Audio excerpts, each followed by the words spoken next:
Começa agora o Lola Talk, um programa que aborda assuntos sobre teologia luterana e te oferece pitadas de aconselhamento para a vida, diálogos, entrevistas, interação com os ouvintes e muita música. Escute e participe do Lola Talk todas as quintas-feiras às 14 horas na rádio lolapaluter.com.br.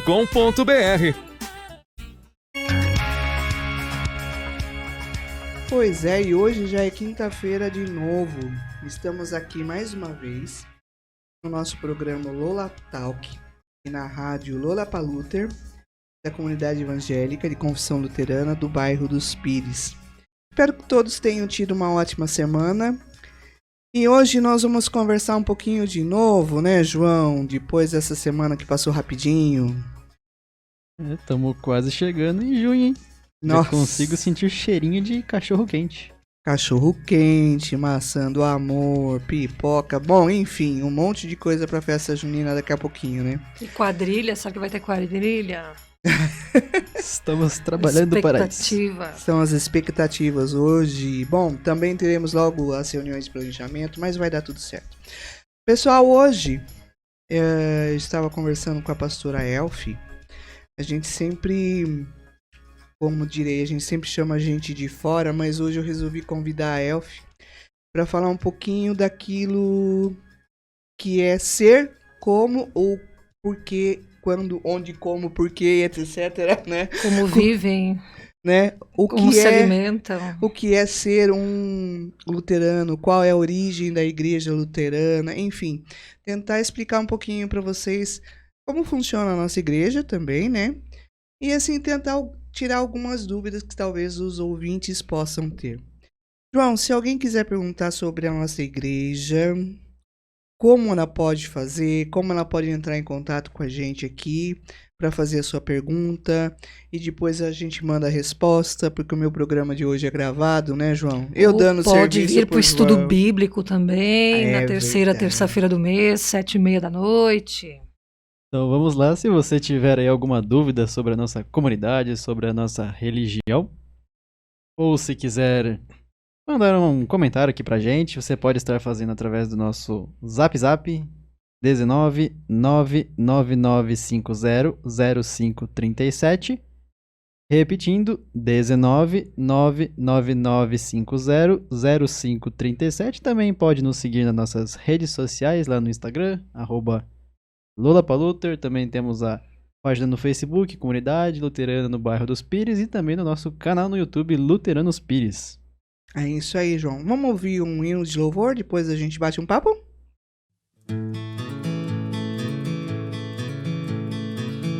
Castelo forte é o nosso Deus,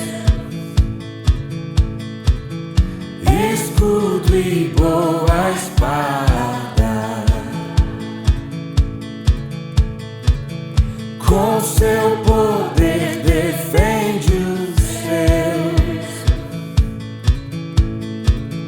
a sua igreja amada, com força e com furor, nos prova o tentador, com artimanhas traz e astúcias infernais. Iguais não há na terra.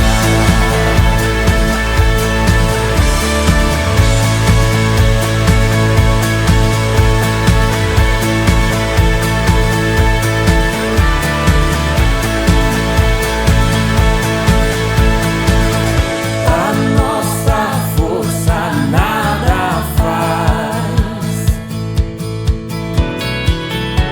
Estamos nós perdidos.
e nos dará seu reino.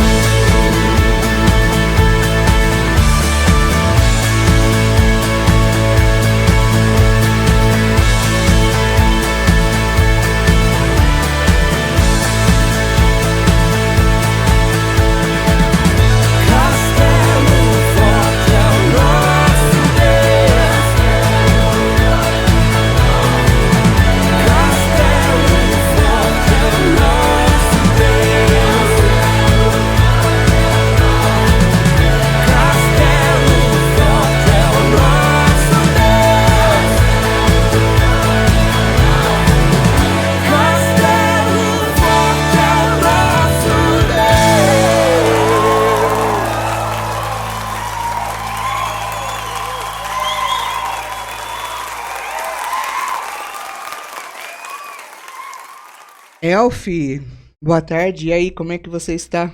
Boa tarde, estou bem, graças a Deus. Fala um pouquinho hoje sobre você, a sua formação, de onde você vem, para onde você vai, se vai ficar aqui ou se vai embora. Não, embora já não. Gente, mas eu acho que a gente já conversou isso no começo do ano passado, Olha no o final medo, do olha ano o medo. passado. Eu tenho traumas. Tá esperando o chamado. Vai que acontece um chamado, né? Ah lá, tá vendo como é que é, né, Alô, João? Nardão, Carlão, que se estiverem ouvindo, né? O tal do chamado lá que vocês tanto falam. Mas então, boa tarde a todos e a todas que nos ouvem. Luterano, luterana de confissão, né? O que é ser luterano. Até nesses dias no culto, eu dei um testemunho, né? Que eu sempre fui luterana de confissão, de tradição, mais de tradição do que de confissão. E desde sempre acompanhei minha mãe, meus avós eram protestantes, meus bisavós ainda assim nos chamavam, né, de protestantes. E aí, com o tempo, então, nós fomos acostumados a ser chamados de luteranos de confissão, né, evangélicos luteranos de confissão. E lá pelas tantas, né, eu sempre participei, culto infantil, juventude, ia ainda na infância com a minha mãe para a oase, mas assim eu fazia naturalmente e tradicionalmente. Tem que ir para o culto, tem que participar, precisa se envolver, né? E lá pelas tantas eu fui num congresso em São Bento do Sul, congresso de jovens na época do carnaval, retiro de mais ou menos uma semana. E foi lá então que veio o chamado, não aquele, mas o chamado, chamado para servir. E foi ali assim que eu senti que o Espírito Santo mexeu, tocou, né, na minha vida e que eu precisava ser muito mais que uma jovem luterana de tradição. E a partir de então eu fui até a frente, o pastor estava pregando, então ele convidou para que as pessoas que quisessem aceitar Jesus como Senhor e Salvador viessem à frente, fossem à frente. E eu fui uma das jovens. E de lá para cá, aliás, né, depois desse retiro, então iniciou a minha história de conversão, de ser luterana de conversão e de confissão, verdadeiramente. Então me envolvia muito mais, né, com a igreja, fui líder do grupo de jovens, fui zeladora da comunidade por um bom tempo. Ali também. Lá no Sul, essa questão de ser zeladora é um pouco diferente do que a gente vê por aqui, né? No nosso sínodo, alguma coisa assim. Lá nós temos o coveiro, o sineiro e a zeladora. Olha. Lá na minha comunidade, na paróquia evangélica de confissão luterana de Aurora, não sei se ainda hoje tem, mas eu desconfio que sim. Ainda, na época, o sineiro era irmão da zeladora. E o coveiro era parente dos dois. Tudo em família. Tudo em família. Aí tinham as suas funções, né, direcionadas. E lá pelas tantas, essa zeladora, então, saiu, né, para fazer os projetos pessoais dela, né. Enfim, ela tinha aí um ateliê de costura, queria se dedicar mais nesse sentido. E aí eu, de bobeira, assim, vou ali ser zeladora, né. Então, foi bem gostoso esse tempo e um desafio, assim, um crescimento, né?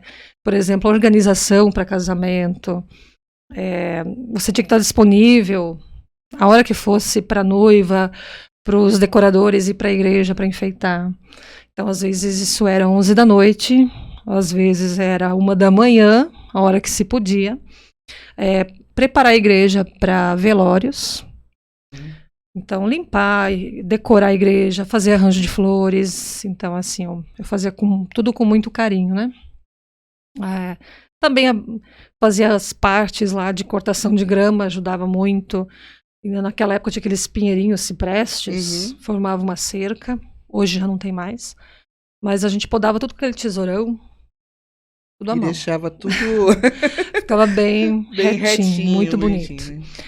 Então, assim, esse foi meu início, aprendi bastante, errei muitas coisas como zeladora, mas, assim, a paciência e também a experiência da minha antecessora, eu sempre ia lá, recorria a ela, Dona Ruth.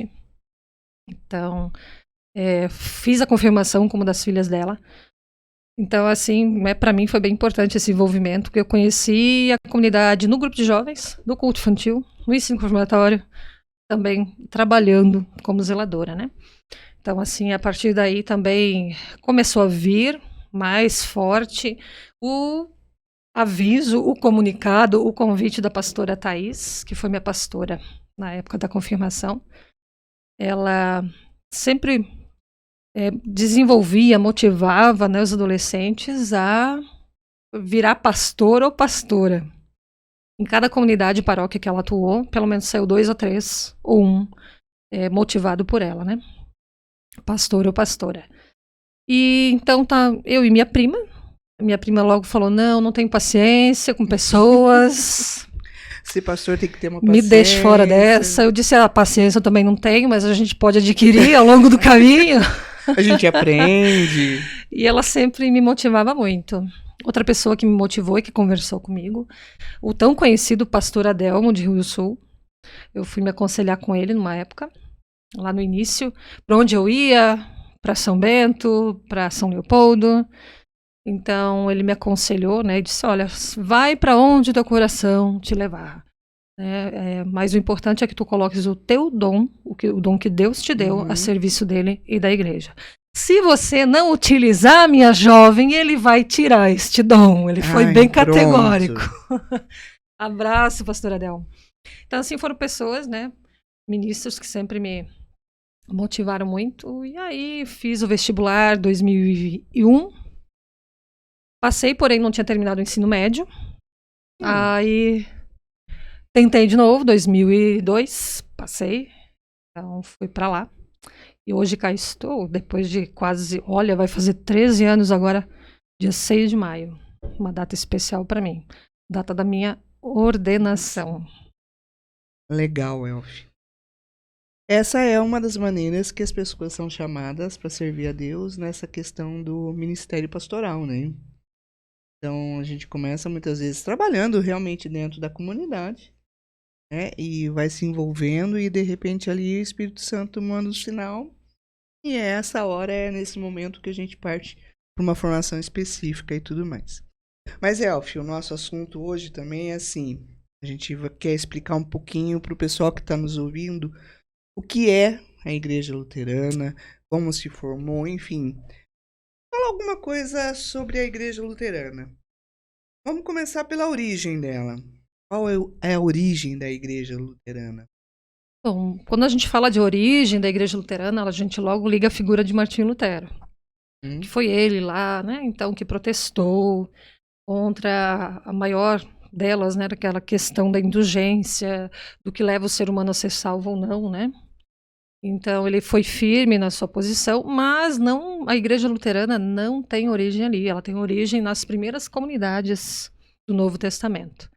Então, ali onde se vivia, né, os ensinos de Jesus, onde as primeiras comunidades conseguiam abrir as suas casas, né, para receber a palavra, para evangelizar, e ali também muitas pessoas foram batizadas, né.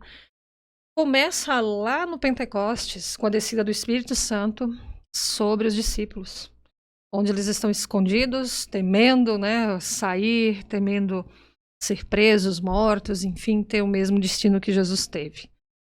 E aí, então, naquele dia, o Espírito Santo adentra em forma de vento, de língua de fogo, e eles não conseguem ficar mais ali escondidos.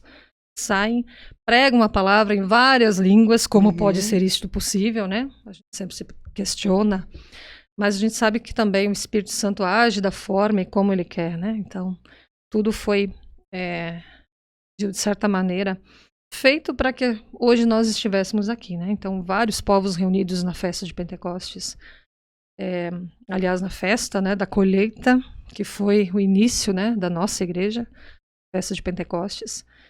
Com isso, então, inicia-se ali no pregar da palavra, no ouvir da palavra, a comunidade, a nossa igreja luterana. Agora você falou desse jeito, eu tava pensando só no Martinho Lutero. Né, na questão assim de como começou vamos dizer assim, a nossa igreja e tudo mais. Mas foi muito interessante você colocar essa questão que a igreja não é só a partir de Martinho Lutero. Ela já aconteceu lá no Novo Testamento, lá nessa época de Pentecostes, ali sim. E com o passar dos anos, a igreja foi crescendo, foi evoluindo, teve muita perseguição, muita gente morreu, muita gente errou, né? Vamos dizer assim, até hoje, acho que algumas decisões não são as melhores ou as mais bem acertadas, mas enfim, a nossa função justamente é essa, propagar a palavra de Deus. Mas teve um momento que o Martinho Lutero estava assim meio bravo lá com a Igreja Católica também, né? Teve, sim, mas antes ainda, falando sobre, né, o início das comunidades, tem a palavra de Atos 1:8, né, que diz, quando o Espírito Santo descer sobre vocês, vocês receberão poder e serão minhas testemunhas. Então ali, a comunidade, os discípulos recebem poder para evangelizar, para curar, enfim, para reunir o povo. E as primeiras comunidades, então, se organizam dessa forma, sob a orientação da palavra de Deus. E como consequência dessa orientação, a fé é avivada, a fé passa a ser fortalecida. E essas comunidades, então, passam a não fazer diferenças mais entre as pessoas, né? A reunião delas nas casas eram sempre na oração, estudo da palavra, cânticos de louvor, o partir do pão, que para nós hoje é a Santa Ceia. Então, eles tinham condições e também colocavam seus dons, e partiam seus dons, né? Também seu dinheiro, seu tempo, seus bens, para que outras pessoas tivessem as mesmas condições que eles e pudessem, assim, ajudar outras comunidades, outras pessoas mais, né? Então, essas comunidades já praticavam o que a gente chama hoje de diaconia. É uma marca também muito forte da nossa igreja, né? Da Igreja de Confissão Luterana. Então, as comunidades eram muito conhecidas pela solidariedade que tinham, né? O serviço de amor para uma com as outras. Então, elas viviam num sistema de corpo, né? Se um membro do corpo não está bem, o corpo sofre. Isso a gente sabe direito quando a gente não está bem, né? Então, nesse sentido, elas viviam organizadas assim como, na verdade, um sistema do corpo humano, né? Onde todas precisavam estar bem para estar funcionando enquanto comunidades cristãs. Bem, e aí houve muita água que correu por baixo dessa ponte, e a igreja foi perseguida. Teve também o imperador Constantino, que viu na fé a possibilidade de também estruturar o poder político. Ele fazia doações para as comunidades, querendo impor limites, querendo dizer, olha, o império agora vai mandar na igreja, né? Sempre então, tem alguém, ele né? dava ofertas, mas era sempre com interesses, para que o Estado pudesse manipular a igreja. E aí, com essa, né, a igreja trilhou caminhos errados, já falando lá do ano 313 depois de Cristo, depois de Cristo, na verdade. Então, ali, a igreja passou por alguns conflitos, disputas de poderes entre os papas, perseguições, mortes, como se a questão de ser um papa naquele tempo fosse algo que inspirasse poder e prestígio. E ali também tinha essa questão da igreja agora também almejar o poder sobre o Estado. E nisso tudo a igreja se perde, a igreja começa a almejar o poder, a riqueza, e ali então surgem alguns reformadores, dentre eles Martim Lutero, que protestou contra várias atitudes da igreja. Uma delas, que a igreja se afastou do povo, não pregava o evangelho, não pregava o reino de Deus, mas sim a igreja ela estava interessada em construir bens materiais, riqueza, e queria ter poder. Ela estava elitizada naquela época. Elitizada, né? totalmente. Então, a ponto de um papa chegar a envenenar o outro para chegar no poder. Então, havia vários papas, né? Então, se tinha esse medo de que alguém fosse mais poderoso ou que chegasse a controlar a questão da riqueza da igreja. Então, não é como é hoje a questão de ser o Papa da Igreja Católica, né? Era muito diferente.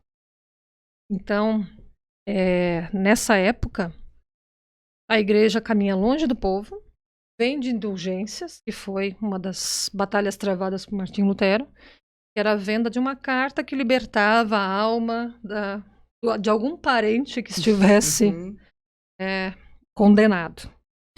E essa carta era caríssima, precisava pagar, tinha assinatura do Papa.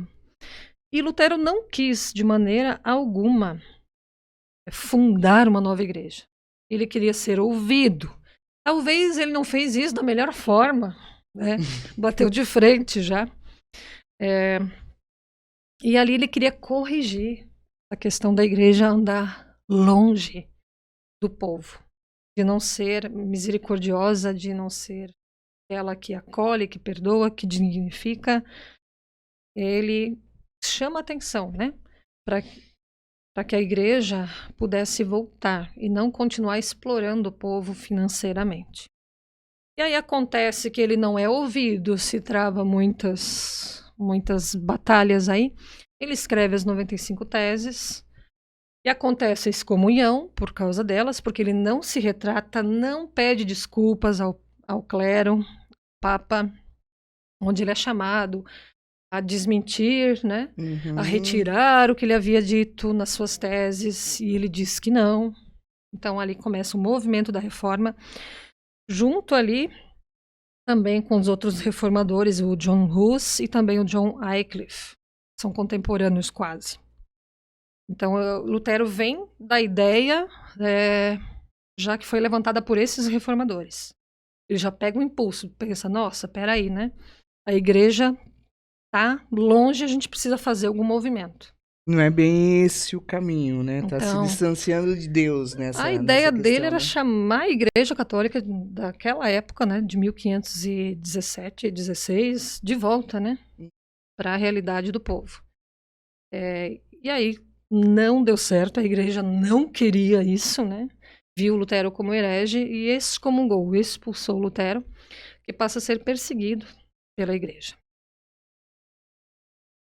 Então, bom, essa questão de fundar uma outra religião não tem nada a ver, né? Não tem nada a ver. Não é por aí.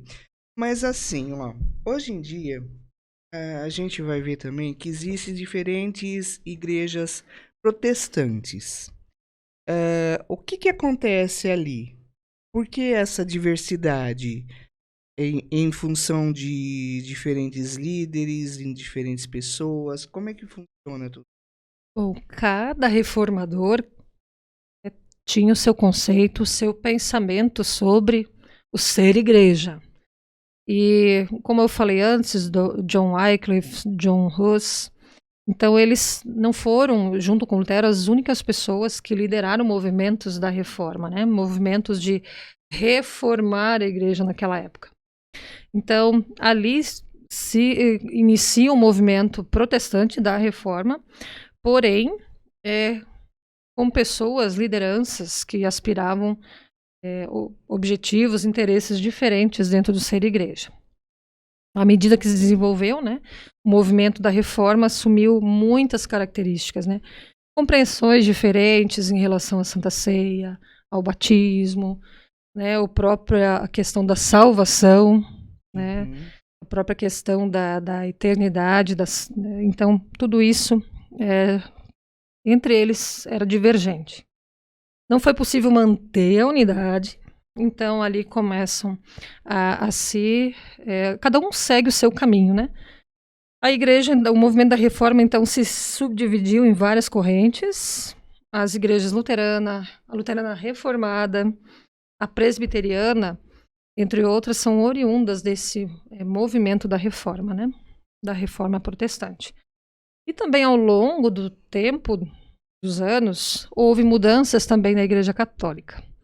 Teve o Concílio de Trento, agora não me lembro em que século que foi, que lá a igreja revê os seus erros, revê o seu afastamento, foi nessa época ainda aqui, e reforma, né, o seu jeito de ser igreja a partir daquele concílio. E o termo protestante, ele se originou, né, dessa declaração pública que as lideranças evangélicas fizeram em 1529, onde elas confessavam sua fé e protestando contra a repressão ao movimento da reforma. Por muito tempo houve conflitos entre protestantes e católicos. Isso não é tão antigamente, né? Eu lembro que na época que minhas irmãs eram solteiras, na época de juventude, minha mãe e meu pai, João, eles sempre falavam assim, vocês podem arrumar namorado, mas que seja protestante. Não pode ser católico. Então se tinha essa exigência naquele tempo. Pô, mas aí complica, né? Aí complica, né? Muitas opções no caso. Isso a gente olha ali, nossa, tem pouco tempo ainda. Então, nesse sentido, a gente sempre foi orientado em casa a não olhar para os meninos que fossem de outras igrejas, né? Que tinham que ser da mesma, né? Da confissão que a nossa, enfim, por questões também de confissão de fé, né? De tradição, né? Então também tinha esse objetivo. Mas nos dias de hoje, né, a Igreja Luterana de Confissão, ela é ecumênica e já desde 1997 ela e a Igreja Católica assinam um documento onde elas ali acordam sobre o batismo, um só, né? Então ambas reconhecem que se alguém luterano for para a católica, não precisa de novo batismo, e se alguém da católica vier para a luterana, não precisa. Não precisa também. Algo ainda que não foi chegado a um consenso foi a Santa Ceia ou Eucaristia, né? Que para nós, toda vez que a gente celebra a ceia, a gente lembra do que Jesus, né, nos falou, né? Lembra do pão e do fruto da videira como corpo e sangue, e a Igreja Católica diz não, é corpo e sangue. Então, terminou a missa, ainda tanto que quando a hóstia é consagrada, ela permanece lá no sacrário, então ela está consagrada, ela não pode ser, né? E para nós, por exemplo, terminou ali, ela volta para o seu lugar, né? O suco volta, é bebido depois. Então, nesse sentido, tem uma compreensão um pouco diferente. Mas hoje nós trabalhamos muito bem a questão do ecumenismo, né? Tanto que depois, vamos falar de 200 anos, no domingo lá vai ter um culto ecumênico com a Igreja Católica e outras denominações, né? Outras igrejas e com a nossa lá em Nova Friburgo. Ah, legal. Agora sim, me ajuda vamos dizer assim, muitas vezes quando a gente diz que é a igreja evangélica, nome evangélico, o pessoal já fica com aquela pulguinha atrás da orelha, né? Sabe? Parece que tem um certo preconceito de alguns, como é que fala? Questionamentos a respeito disso. Como é que a gente pode trabalhar essa questão? Esse termo evangélico, eu acho que já caiu um pouquinho. Meio que um clichê já hoje, né?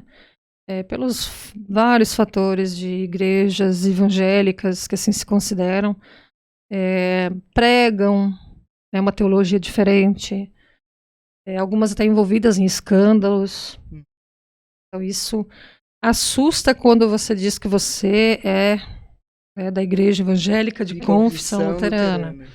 Então a gente precisa sempre, de novo, relembrar a palavra evangélica, o que a palavra evangélica ela representa, né?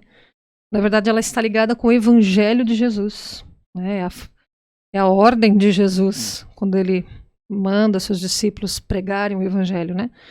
Então, muito mais que pregar, ela lembra da boa notícia, né, de Deus para o mundo, que é a salvação. Então, o termo evangélico ou evangélica, né, ela significa esse anúncio da boa nova, a boa notícia, e que nada tem a ver com igreja tal, ou igreja tal, né? Então, muitas vezes a gente tem que lembrar por que nós temos a palavra evangélica no nome, né?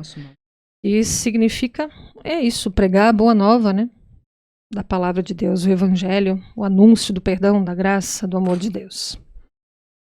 A igreja luterana, vamos dizer assim, ela tem 4 pilares, né? Que são a sustentação da nossa fé, enfim, da vida da comunidade luterana. Fala um pouquinho sobre esses 4 pilares. Esses 4 pilares até viraram um hino, né? Para os 500 anos da Reforma. Coral da IELB, Porto Alegre, gravou, excelente hino, lindíssimo, que fala sobre esses 4 pilares. Vai cantando as estrofes, né? Precisamos cantá-lo mais. Tem que resgatar isso. Né? Então, quando a gente fala do Dia da Reforma, nós sempre lembramos o hino que Lutero escreveu, Deus é Castelo Forte, né? Esse hino, então, composto e também gravado pelo coral da IELB, ele vem falando desses 4 pilares, que são somente Jesus Cristo, somente a fé, somente a Escritura e somente a graça. Então, neles nós estamos firmados, nossa fé, nossa confissão está firmada, né? Somente Jesus Cristo, então, ele é a nossa porta de entrada para o reino de Deus, né? Ele é aquele que nos justifica, que vai nos perdoar, que nos dá a justiça do perdão de Deus. Somente a graça é reconhecer que a gente não pode pagar, não pode trocar, não pode barganhar com Deus para nossa salvação. Somente Ele nos dá essa graça de ser salvos. E isso vem já no outro pilar, que é a fé, né? Uhum. Então, quando Lutero descobre lá no mosteiro, depois de tanto meditar e estudar, não adianta ter medo de Deus, tem que ter fé em Deus, né? Tem que Só crer, a né? fé que vai salvar, não tem outro jeito, né? Então, enquanto a graça diz você é amado, você não vale nada, você é um desgraçado enquanto pessoa, mas eu te amo, né? Mas, no entanto, você, para ser salvo, precisa da fé, né? Então, nesse sentido, Deus nos dá o seu amor de forma gratuita, a gente não pode comprar isso. E também, no pilar da fé, nós também não podemos nos forçar a acreditar sem ter fé. Eu acho que acreditar, né, quando a gente sempre fala em fé, eu sempre me reporto à luterana de tradição que eu fui. Né? A fé é você frequentar, você fazer alguma parte, ajudar em algum, né? Ser fiel ali na contribuição, nas ofertas. Mas a fé, ela te desperta para algo além, ela vai te motivar a fazer aquilo que Jesus pediu mesmo, né? Que é perdoar, às vezes quem não merece, né? Na sua visão não merece. Mas assim também a fé nos abre os olhos para essas coisas, né? Nos leva a fazer o que Jesus faria por nós, dentro de uma comunidade e também na sociedade, né? Então a fé, ela é uma obra divina em nós e que nos modifica, nos faz renascer para Deus de novo, né? E a Escritura, a Reforma palavra, né? protestante, ela atribuiu à Bíblia a autoridade máxima da Igreja. Lutero estava convicto de que cada pessoa, a partir da leitura, do estudo, seria capaz de compreender as questões básicas da fé. Por isso que nós, igrejas luteranas, somos conhecidas como Igreja da Palavra. Nós, desde o culto infantil, dentro dos grupos, nós trabalhamos com estudo bíblico. Então, não existe milagre, dons dentro da Igreja luterana? Existem vários. Mas nós partimos desse princípio como norma, né? Doutrina e voz máxima, autoridade máxima, a Bíblia. Então, esses 4 pilares para nós definem a nossa confissão luterana. E assim, a gente está chegando agora ao nome IECLB, Igreja Evangélica de Confissão Luterana no Brasil. Exatamente. No Brasil e do Brasil, né? Com As certeza. pessoas às vezes confundem, e não é de hoje. A nossa igreja, eu vou falar em particular da nossa, né? Como nós viemos como imigrantes, né, nossos Uhum. antepassados, então nós vivemos um jeito luterano no Brasil de ser. E isso nos define, né? Então, igreja é aquela que reúne o povo de Deus, evangélica é aquela que prega a palavra, né? Que leva a boa nova, né? De confissão luterana é aquela então que confessa aqui, né, os 4 pilares, né, a confissão de fé que nós temos, credo apostólico, e tem como voz de autoridade a Bíblia. Então, no Brasil, por quê? Porque nós temos que ser realistas, né? A gente não pode viver com saudade da Alemanha em nenhum momento, porque a gente nem sabe como é que é lá mais. Nós somos apenas descendentes. E o povo, quando aqui chegou, teve que aprender isso. Estava longe da sua terra, da sua cultura, da culinária, das suas coisas. E da sua cultura, então teve que aprender a ser igreja no Brasil, que ainda hoje a gente está aprendendo. Foi muito difícil, por exemplo, no tempo da guerra, não falar alemão. Não podia, era proibido, né? Era proibido, ia preso, era torturado. Então ali se tem esse perder um pouquinho da cultura da língua. Então depois as escolas passam a só ensinar em português. Então a igreja tem que se adaptar também, né? Nesse sentido de se abrir mais para as outras pessoas, né? Não só para aqueles que eram imigrantes, descendentes alemães, mas ela precisa sobreviver, né? Como igreja no Brasil, aprender também a respeitar as diferenças, né? A cultura brasileira e ali viver, né? E ser igreja. Isso ainda é um desafio para nós hoje.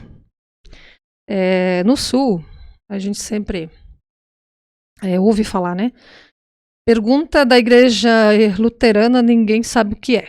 Pergunta da igreja dos alemães, todo mundo sabe onde fica. Então, assim, ainda tem um pouco essa cultura, né? Isso às vezes nos impede de fazer a tal da missão. Né? Então, às vezes a gente fica muito preso, né? Em coisas que nos são de tradição e isso às vezes impede de fazer missão. Missão nunca é fácil de ser feita, porém a gente ainda hoje, né, tenta aprender a ser igreja evangélica de confissão luterana no Brasil, que é diferente de ser luterano na Alemanha. Cada qual com as suas características. Exatamente. Né? E querendo, brincando ou não, a gente já está comemorando 200 anos da presença luterana aqui no Brasil. E nós vamos, acho que a IECLB como um todo deve ter várias programações, né, durante esse ano, para justamente lembrar disso tudo. Aqui no nosso sínodo, nós vamos lá para Nova Friburgo, né? Sim. O que eu respondo agora? Nesse sentido de comemoração e celebrar 200 anos, eu imagino que a nossa sede lá no Sul, em Porto Alegre, vai fazê-lo. Outras comunidades mais distantes, Sínodo da Amazônia, Brasil Central, podem fazê-lo também, imagino que o façam, né? Que é uma data importante. Porém, conversando, trocando figuras com algumas pessoas de outros sínodos, a nossa celebração aqui em Nova Friburgo não é conhecida. Fica uma coisa mais interna pra gente aqui. Eu fiquei mais tranquila, porque eu também não sei se lá no Brasil Central vai ter, no Sínodo da Amazônia vai ter. Eu sei que em Porto Alegre vai, porque sempre, claro, né? É a sede. Então lá sempre nos foi dito na época do estudo de teologia que a coisa começou, né? A imigração, né? A vinda dos primeiros alemães, protestantes, foi em São Leopoldo. Aí a gente chega aqui e a gente descobre que não, né? Vai estudar um pouco mais de história e ver que foi aqui em Nova Friburgo a primeira leva dos imigrantes. Então, assim, a maioria não conhece a celebração que nós vamos ter, mas ela já está sendo pensada desde o ano passado, em todos os termos, né, para que a gente celebre 200 anos de presença luterana no Brasil. E de lá, de Nova Friburgo, então, chegam mais levas, mas também dali vão se espalhando, né, os luteranos Sim. pelo nosso sínodo. Uns vão mais para cima, outros vêm Porque para cá, na nossa teve o pessoal região. que foi pro Espírito Santo, teve o pessoal Também. que veio aqui para Limeira, vamos dizer, na questão da substituição, né? Exatamente. Do trabalho escravo. Então veio o pessoal para trabalhar nas lavouras. Então Enfim, tem isso. Então foi uma época que foi se esparramando, né? Do Espírito Santo, vamos dizer, até o... É que os coitados vieram com promessa de casa e trabalho, né? Terra, chegaram aqui, eles tinham que só trabalhar. Então, chegando aqui, eles descobrem que eles vão ter que trabalhar no lugar dos escravos, né? E então eles dizem, não, peraí, a gente não saiu de lá nessa condição para chegar aqui e ficar na mesma, né?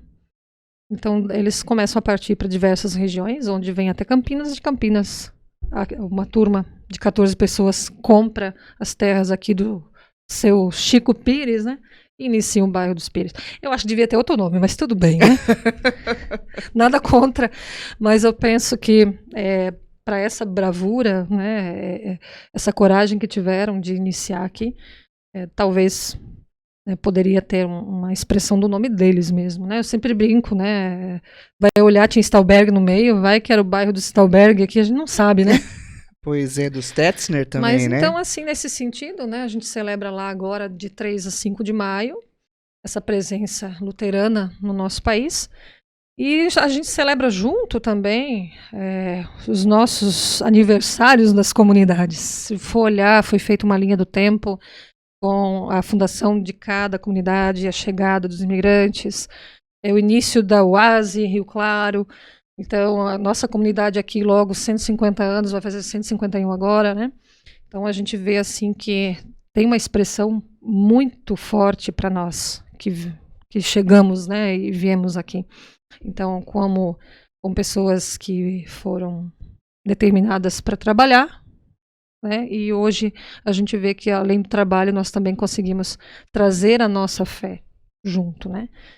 E lá vai ter espaço para jovem, para criança, para grupos de música, para as mulheres. Teremos celebrações, badalar dos sinos na sexta, celebrações no sábado, rodas de conversa também sobre Catarina Vambora. Então, teremos aí uma apresentação musical na igreja na parte da noite no sábado. Domingo, então, o culto às 9, culto ecumênico com a participação de muitos ministros. Depois, a dedicação do busto de Catarina Vambora. Nós não falamos dela, mas esposa de Lutero, grande influenciadora e aquela que botava os pezinhos do Lutero no chão, porque Lutero sempre via sonhando muito com muitas coisas, então ela era aquela que dizia, não, peraí, a gente precisa organizar algumas coisas primeiro.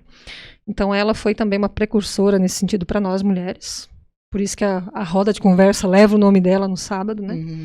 E o busto vai ser também uma lembrança da fé das mulheres, né, nesses 200 anos.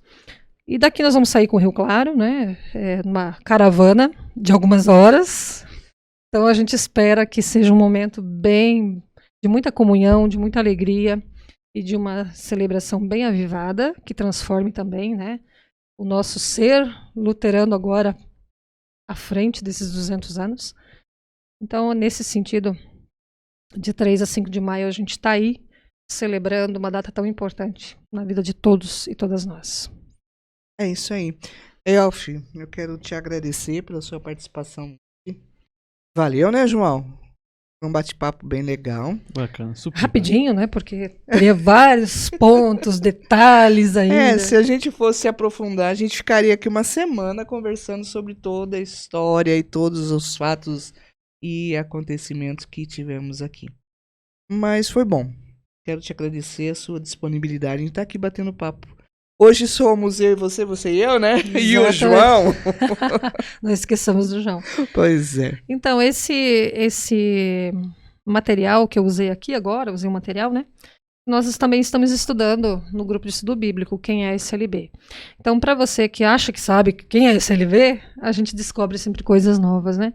A respeito da nossa igreja, a respeito da nossa fé, e ainda consegue se firmar de uma maneira mais avivada, né, e também mais confessante do que nunca. Então, você que tem interesse em saber quem é SLB, participa com a gente no estudo bíblico, sempre às terças-feiras do mês, às 19h30 aqui na igreja. Se alguém quiser receber em casa também, não tem problema. É isso aí. Então, nós queremos agora encerrar o nosso programa, né? Na bênção de Deus, para esse restinho de semana, que Ele nos abençoe e nos guarde. Semana que vem tem Lola Talk de novo, né? Aí a Elf vai ter um novo convidado, uma convidada. Alguém que já foi chamado daqui, dos Pires. Nossa, suspense! O pastor Márcio Simões da Costa estará conosco na próxima semana, falando um pouquinho também dos 200 anos. Ele vai falar um pouco também do trabalho em missão dentro desse tempo tão precioso que a gente vai celebrar. Então fique ligadinho aí. Até semana que vem, gente. Até semana que vem. Falou.